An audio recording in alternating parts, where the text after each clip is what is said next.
Amara stepped onto her penthouse balcony at dawn, surveying the metropolis below.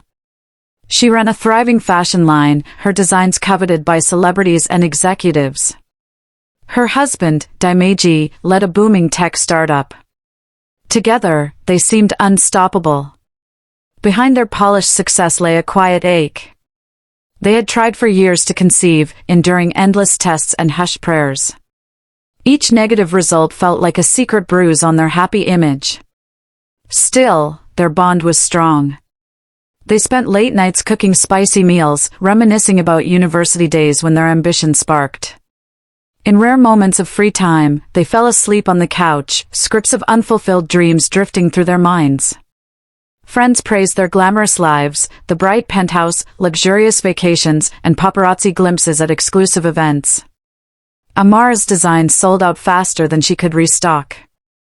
Dimeji's software secured major contracts. On the surface, everything gleamed. Yet a small voice told Amara something was missing. She saw it in her reflection on quiet mornings, a longing she couldn't shake. She wondered if her destiny was only about work and accolades. Little did she know, a single act of compassion would soon shatter their carefully curated peace, plunging them into a vortex of danger and suspicion.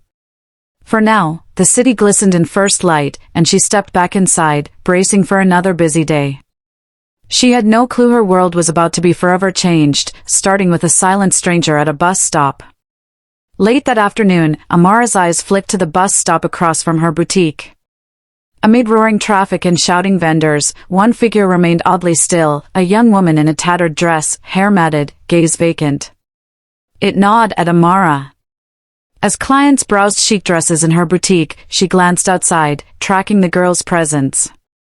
Evening drew near, and the girl barely moved. She seemed utterly adrift.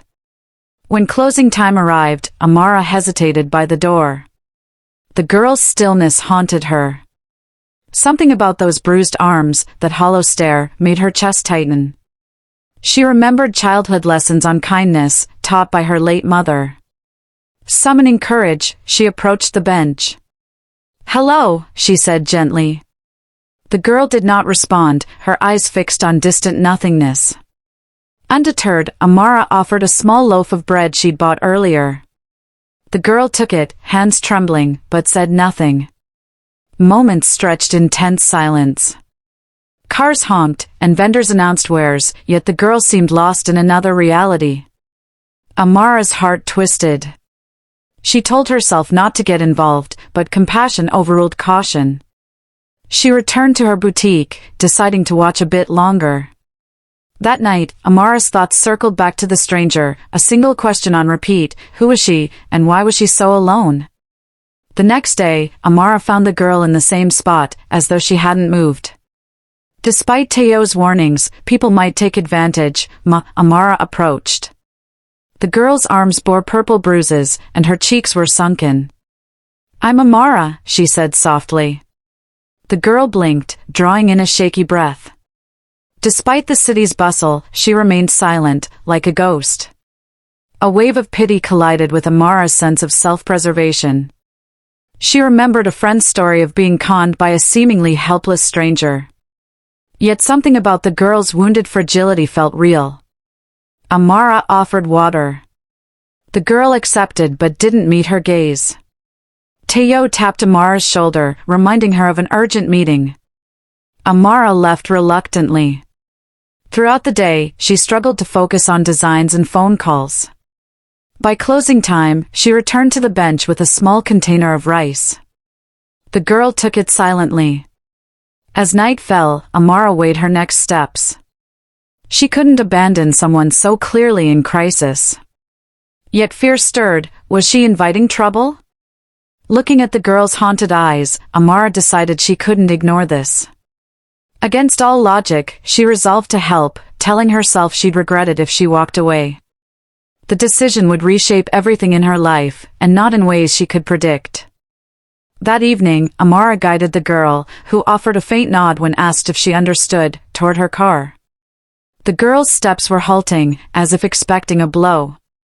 Amara reassured her, heart pounding with both empathy and dread. When they reached Amara's sleek apartment building, the girl tensed at the bright lobby and curious stares from neighbors. Amara ushered her upstairs, calling Dimeji on the way. "I'm bringing home someone who needs help," she murmured, ignoring the quiver in her own voice. At the door, Dimeji's expression of surprise shifted to wary concern. The girl hovered by the entry, eyes darting. "She can stay in the guest room," Amara insisted. "Just for a day or two." Dimeji studied the girl's bruises, then gave a slow nod, though his unease was clear. "We don't know who she is," he cautioned softly later. "Are you sure?" Amara sighed, feeling the weight of responsibility. "I couldn't leave her there. She doesn't even speak." She set fresh towels in the guest bathroom, gesturing that the girl could wash. The girl nodded, stepping inside as though stepping onto foreign soil. Amara's nerves tingled with uncertainty, but compassion burned brighter. That night, as the city lights glowed, she glanced at the closed guest room door. She had no idea her kind act was about to unravel everything she cherished. Zina. That was the name Amara eventually coaxed out in a barely audible whisper. Days passed, and Zina settled into the apartment like a wary stray cat, moving with silent caution. She woke before dawn, tidied the kitchen, and avoided direct eye contact. Dimeji watched from a distance, suspicion flickering. "She's too quiet," he observed one morning. "We need to find out her story." Amara tried gentle questions, but Zina mostly responded with gestures. She occasionally flinched at loud noises or sudden movements, as if haunted by unseen threats. Despite her reticence, she blended into their routines, folding laundry, wiping counters, offering no trouble. At first, Amara felt relief that Zina wasn't causing issues. Yet she noted the girl's strangely observant gaze, tracking everything. One evening, Amara found Zina studying a family photo on the mantel, eyes lingering on Amara's face as if comparing them. Privately, Dimeji warned, "We can't ignore the unease here. Compassion is one thing, but we must be prepared for whatever reason she's running." Amara nodded, though a pang of sympathy held her back from prying. She couldn't ignore the bruises or the flickers of fear in Zina's eyes. Something dark clung to the girl's past, and Amara believed kindness might heal it, unaware the darkness could also seep into their sanctuary, turning compassion into a curse. One morning, Amara rummaged for a beloved heirloom necklace, an ornate piece from her late grandmother. She froze. It was gone, along with its velvet pouch. Panic seized her. She searched every drawer, every corner. Nothing. Later that day, Dimeji called from his office. Important company documents had vanished from a locked file cabinet. He was furious and confused. How could they disappear from her home? Amara's heart sank. She sensed the unspoken suspicion that Zina might be responsible. But Zina seemed so timid, could she be a thief? Amara asked, in the gentlest tone possible, if Zina had seen the necklace. Zina shook her head, eyes wide with alarm, but said nothing. That evening, Dimeji confronted Amara privately, tension pulsing in his voice. "We have to consider the possibility that she's taking things. This can't be a coincidence." Amara felt torn. She'd offered Zina refuge, wanting to believe in her innocence, but the coincidence was glaring. If Zina wasn't behind it, who was? The atmosphere in the apartment shifted. Each time Zina entered a room, suspicion crackled. Amara hovered between wanting answers and fearing the betrayal of accusing someone so vulnerable. Meanwhile, the missing items loomed as an ominous sign that something was terribly wrong. Soon, an unsettling pattern emerged. Zina developed a habit of watching Amara intently, mirroring her actions, even her fashion choices. One afternoon, Amara noticed Zina in the hallway, clutching a blouse identical in style to hers. A lingering scent of Amara's perfume hung in the air. Unease coiled in Amara's gut. She mentioned it to Dimeji, who grimaced. "It's like she's copying you." That's not normal curiosity. Later that evening, Amara found Zina timidly folding a dress from her collection. The notion that Xena might be trying to live Amara's life unsettled her deeply. Was Xena searching for identity or something else? Amara resolved to address it. She gently asked Xena why she took the blouse. Xena stood there, hands trembling, eyes downcast. But she offered no explanation. That strange imitation continued, a borrowed scarf here, a spritz of perfume there. Dimeji urged Amara, we have to lay down boundaries. This can't go on. Amara agreed, though she struggled with guilt. Perhaps Xena was craving closeness or safety.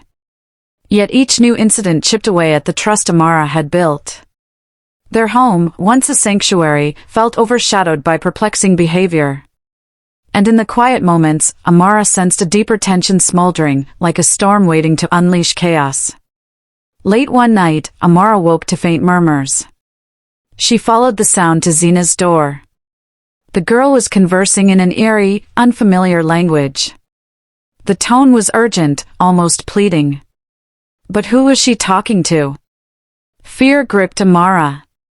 She didn't recall giving Xena a phone. Was someone hidden in there? She leaned closer, heart pounding.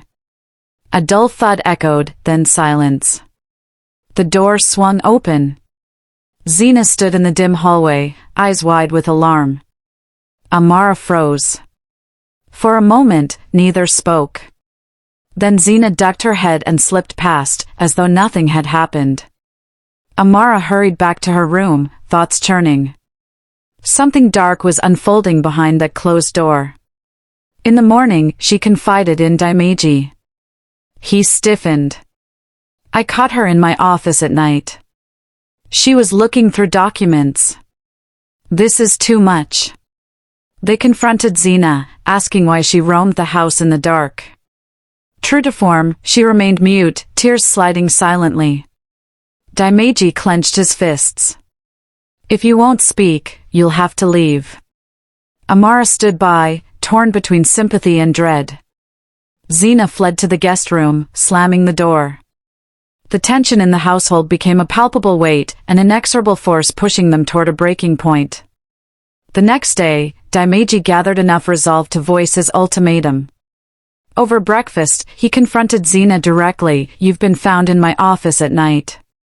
Items are missing. We can't allow this. Amara watched Xena, seeing the fear in her eyes. Xena opened her mouth as if to speak, but no sound emerged.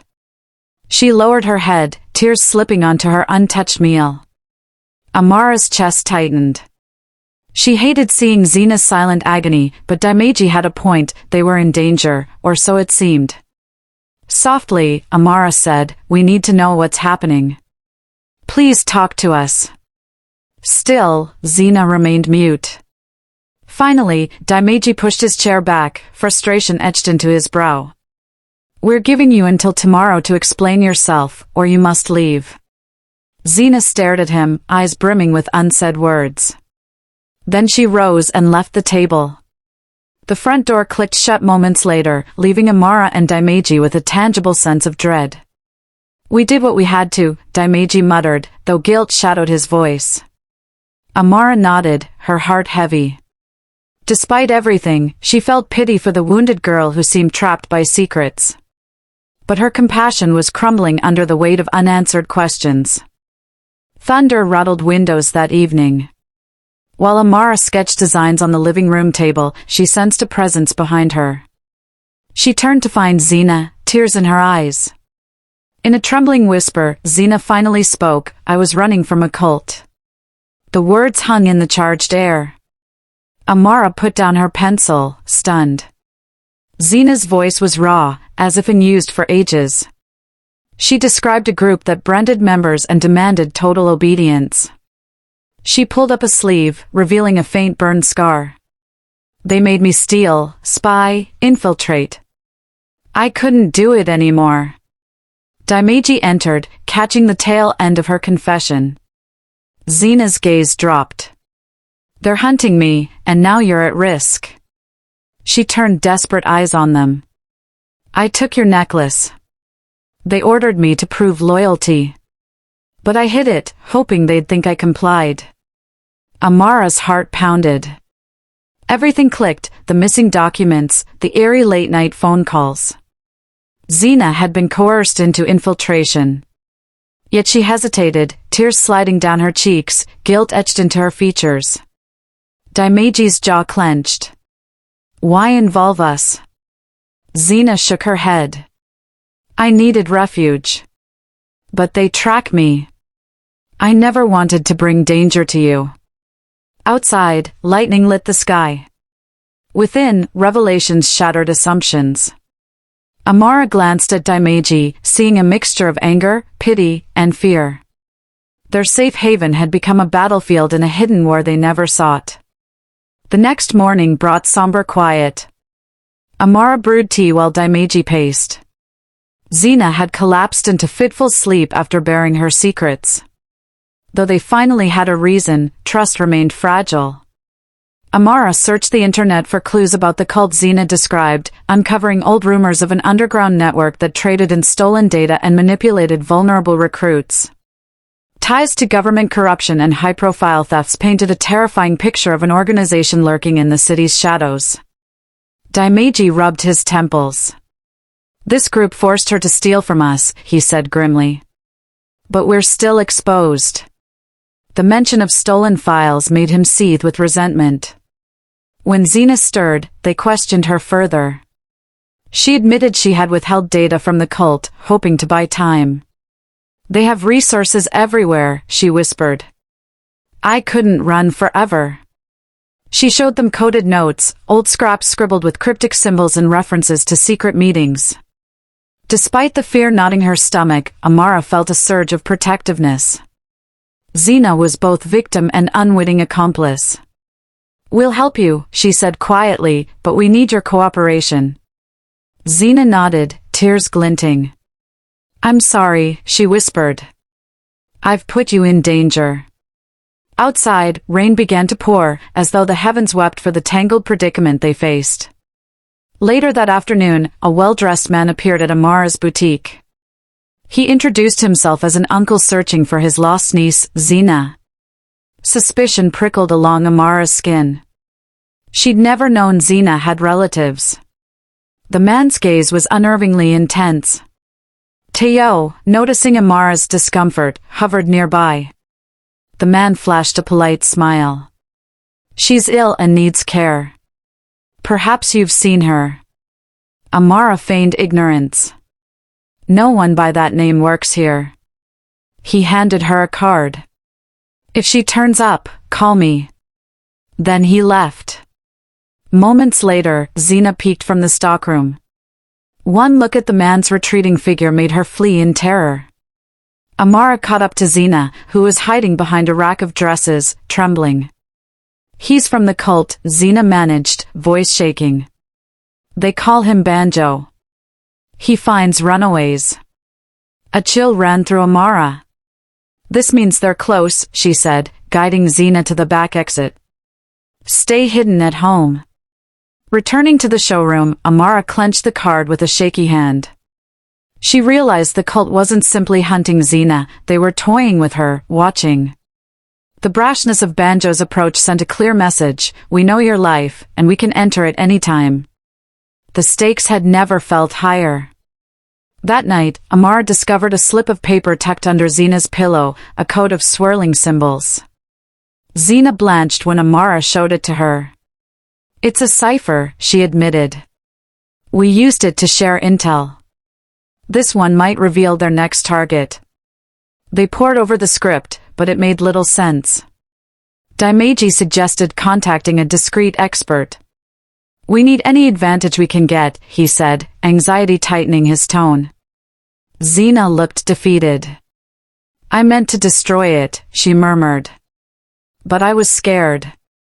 This note implicates me in their plans. Despite her own nerves, Amara felt a flicker of hope. If deciphered, the note might help them anticipate the cult's moves or secure evidence to protect themselves. We'll keep it safe, she assured Xena. It might be our best weapon. Xena exhaled, eyes brimming with regret. I never thought they'd push me this far, she said quietly. But they want full control. They don't allow escape. Amara rested a hand on Zena's shoulder, offering comfort. We'll figure this out, she promised. Yet her conviction wavered. Each discovery brought them deeper into a murky world of codes and shadows, and she feared they were playing against an enemy who always stayed 2 steps ahead. That week, Zena vanished without warning. Amara returned from errands to find the guest room empty, the window ajar. No note, no sign of struggle. Confusion flooded her. Had Zena fled or been taken? Simultaneously, Dimeji's company was hacked, vital data wiped clean. He received a sinister text, "You brought her in. Now face the fire." Panic coursed through them both. Dimeji dreaded investor backlash. Amara worried for Zena's life. She filed a police report, but their skeptical questions revealed they already suspected wrongdoing. "We have footage of suspicious activity," an officer remarked pointedly. Amara felt a sting of betrayal. Someone was orchestrating a frame job. That night, the apartment's atmosphere was stifling. Dimeji sat with his head in his hands. "We're under attack," he said. "They're turning our lives upside down. If Zena is gone, we're left with no link to the truth." Amara's thoughts whirled. She recalled glimpses of the code, references to infiltration tactics. All signs pointed to a systematic attempt to ruin them.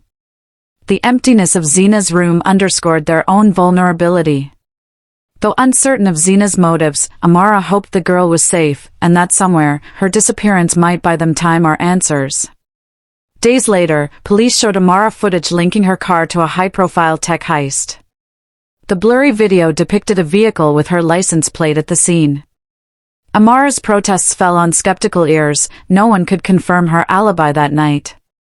Whispers spread that she was complicit in organized theft.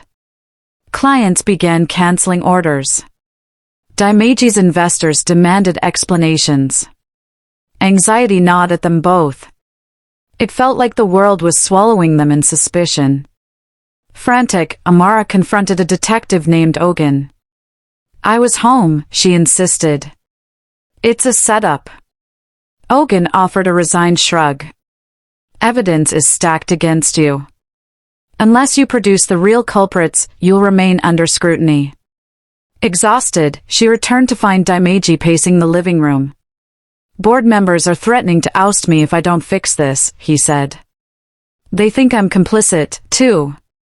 Their once stable life had become a tangled mess. Bit by bit, their reputations eroded. Even staff seemed wary.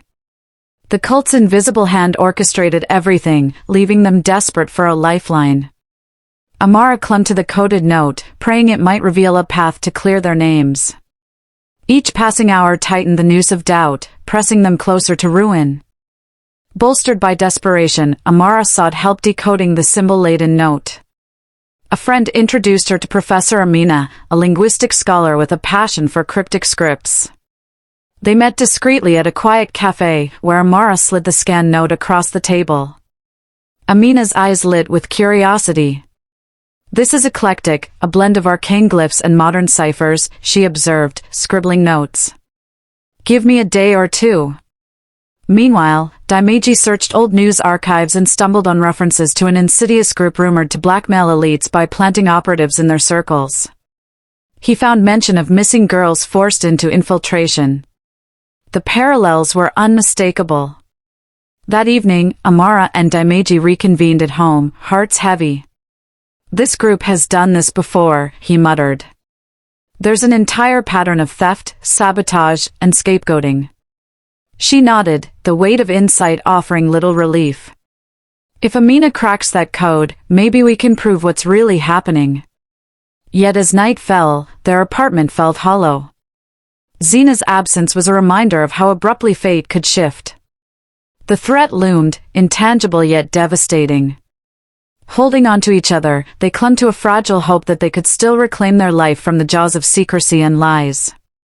Professor Amina called with a breakthrough. The note references the woman in the red cloak, an ex-cult member who might expose the group's leaders, she explained. There's mention of a waterfront hideout. Amara's pulse jumped. This lead might be their last chance. She and Dimeji ventured to a dilapidated chapel near the docks, guided by Amina's translations. The place was eerily silent, waves lapping against algae-stained steps. Inside, they found a robed figure seated in a corner, a woman with piercing eyes. She seemed neither surprised nor alarmed by their appearance. I know why you've come, she said. They call me the Red Cloak because I renounced them and survived. Amara explained their plight, mentioning Zena's infiltration and the code. The woman nodded, each word weighted with authority. Zena was one of their best silent operatives. If she's gone rogue, they'll destroy anyone connected to her. Dimeji asked, Can you help us stop them? A flicker of compassion softened her features. I can show you where they plan their next move. But be warned, you risk everything. Despite the warning, their choice was clear. They needed truth to shatter the illusions that trapped them. The Red Cloak rose, gathering tattered robes around her. Come with me. We'll see if redemption is still possible, for Zena, and for you. Under the Red Cloak's guidance, they reached a derelict warehouse near the city's edge. Inside, dim lights cast eerie shadows on rusted equipment. The air thrummed with tension. Hiding behind crates, they spotted a cluster of cult members, among them, Banjo, the man who claimed to be Zena's uncle. Suddenly, Zena emerged, eyes red from tears. Banjo snarled, You failed. The data you brought was worthless. She trembled, pleading, I tried to hide them from you. Amara felt her heart lurch. Zena had indeed been forced to spy, yet she tried to sabotage the cult's agenda. Banjo raised a hand as if to strike her, but the Red Cloak stepped forward, voice cold. Enough. Chaos erupted. Cultists charged. Dimeji fought one attacker, grunting from effort. Amara darted to shield Zena, while the Red Cloak blocked Banjo's path with surprising skill. Shouts echoed against concrete walls, fists and weapons clashing in a desperate melee. In the swirl of violence, Zena collapsed at Amara's feet. I'm sorry, she rasped, anguish plain on her face. I thought I could handle it alone. Tearfully, Amara lifted Zena's chin. We'll get you out. Amid the tumult, police sirens wailed. The Red Cloak slipped away, unwilling to face authorities. Banjo and his cohorts found themselves cornered, bright lights flooding the warehouse. A final scuffle ended with handcuffs, threats of vengeance echoing. In the chaotic aftermath, Zena was taken by emergency services. She'd been battered but was alive. As the dust settled, Banjo and several cult members were arrested, though others fled. Word spread of the raid, and soon more details emerged. However, Amara's fashion empire and Dimeji's tech firm had already been rocked by scandal. Clients and partners were wary of any perceived association with criminal elements. Investors withdrew. The once golden couple faced lawsuits and public suspicion. Amara felt despair knocking at every moment, but she also sensed a strange new strength. They had faced down a ruthless organization, saving Zena and preserving what truth they could. Though their reputations were scarred, their sense of purpose deepened. Zena, recovering in a secure ward, offered more information to the authorities. The code deciphered by Professor Amina linked the cult to unsolved disappearances and data theft. Slowly, the truth surfaced, clearing Amara and Dimeji of wrongdoing. Their ordeal, however, had taken a brutal toll. Dimeji considered leaving town, but Amara held firm. We stand our ground, she insisted, eyes fierce. If they ran, the cult's victory was complete. If they rebuilt, they reclaimed their narrative. Quietly, they agreed to push forward, uncertain but resolute in the face of adversity. Months later, Amara opened a shelter for women fleeing abusive networks or criminal clutches. She named it Rebirth Haven, a tribute to hope emerging from shadows. Though smaller than her glamorous boutique, it brimmed with empathy, offering counseling, skills training, and protection. Dimeji rebuilt his tech enterprise on firmer ethical ground, partnering with organizations dedicated to exposing fraudulent schemes. Though they'd lost clients, they discovered allies who admired their fight against invisible forces. Now and then, they thought of the Red Cloak, rumored to roam the underbelly of the city, helping others break free. They visited Xena in recovery, where she labored to heal from trauma. With shaky gratitude, she repeated, "I never wanted to harm you. Thank you for helping me find a new path." The memory of cult threats lingered like a scar, but it no longer governed their lives. Each night, Amara prayed for resilience. She had confronted the darkest corners of exploitation and emerged, battered but wiser. In rare, quiet moments, she recalled Xena's warning, "We always return." A reminder that shadows could rise again. Yet for now, standing in the sunlight streaming into Rebirth Haven, Amara chose to believe in the power of second chances, forging a legacy that outshone the nightmares of the past. The end.